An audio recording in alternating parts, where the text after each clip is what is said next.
எல்லோருக்கும் தைப்பொங்கல் தின வாழ்த்துக்கள். தைப்பொங்கல் தமிழரின் திருநாள்.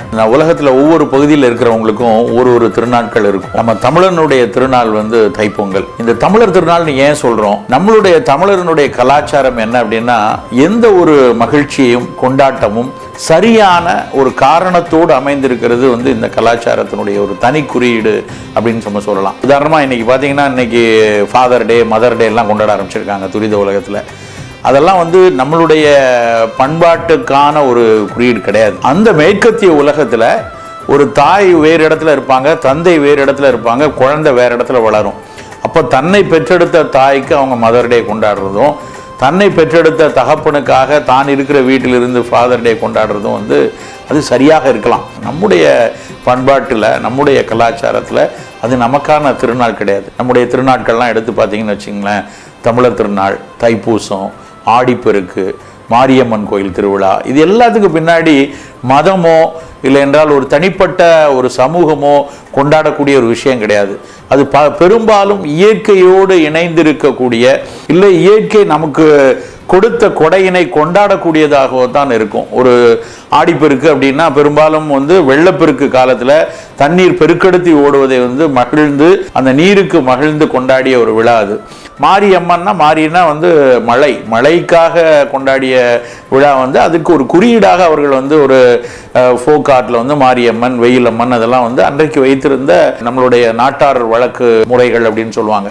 அதுல எல்லாம் உச்சம் தான் நம்முடைய தமிழர் திருநாள் அப்படிங்கிற தைப்பொங்கல். இந்த பொங்கலை கொண்டாடுறதே ரெண்டு காரணம். ஒன்று, அறுவடை முடிந்து அந்த அறுவடையில் கிடைத்த விளைந்த பொருட்கள், அது காய்கறியாக இருக்கட்டும், தானியங்களாக இருக்கட்டும், அத்தனையும் நல்ல இயற்கை நமக்கு மிகப்பெரிய அளவில் செல்வத்தை கொடுத்திருப்பதற்காக மகிழ்ந்தும், அதுக்கு கொடுத்து உதவிய அந்த மண்ணோடு இருக்கக்கூடிய பூச்சிகளோ புழுக்களோ அதற்காக உழவுக்கு துணை நின்ற ஏறாக இருக்கட்டும், பசுவாக இருக்கட்டும், அதற்கும் தண்ணீர் கொடுத்த ஆற்றுக்கும், எல்லாவற்றிற்கும் மேலாக சூரியனுக்கும் ஒரு படையலிட்டு நன்றியை தெரிவிக்கக்கூடிய விழா தான் தமிழர் திருநாள் அப்படிங்கிற நம்மளுடைய தைப்பொங்கல்.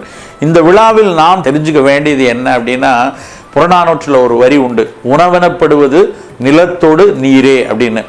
உலகத்துல உணவுக்கு இவ்வளவு துல்லியமான ஒரு விளக்கத்தை வேறு எந்த சமூகமும் கொடுத்ததாக எனக்கு தெரியல.